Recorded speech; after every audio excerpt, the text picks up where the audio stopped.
ఈ వీడియోలో మనం బహుపది కారణాంకాలు లేదా శూన్యాలు మరియు రేఖాచిత్రాల గురించి తెలుసుకుందాం ఒక ఉదాహరణ రూపంలో.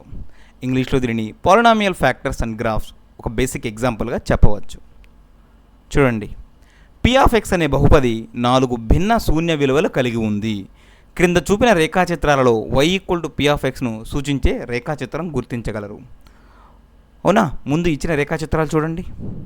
ఈ 4 రేఖాచిత్రాలు ఇచ్చారు. అయితే ఈ 4 రేఖాచిత్రాల నుంచి మనం p(x) అనే బహుపదిని గుర్తించాలి. ఇచ్చిన దత్తాంశం ప్రకారం p(x) అనే బహుపది 4 శూన్య విలువలు కలిగి ఉంది.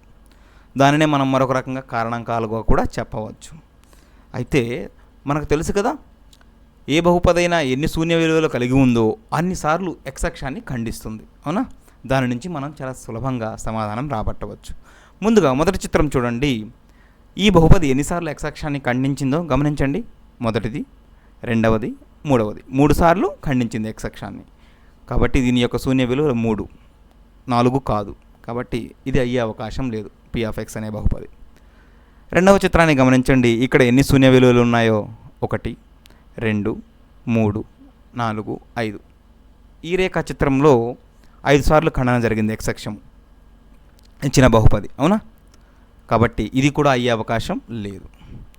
మూడవ చిత్రాన్ని గమనించండి. బహుపది ఎన్నిసార్లు x అక్షాన్ని ఖండించిందో 1, 2, 3, 4. అవునా?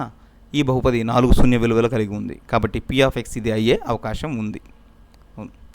చివరగా 4వ చిత్రాన్ని గమనించండి. మొదటి శూన్య విలువ, రెండవ శూన్య విలువ కేవలం 2 శూన్య విలువలు మాత్రమే కలిగి ఉంది. కాబట్టి ఇది కూడా అయ్యే అవకాశం లేదు. ఈ వీడియోలో మనం ఏం నేర్చుకున్నాం?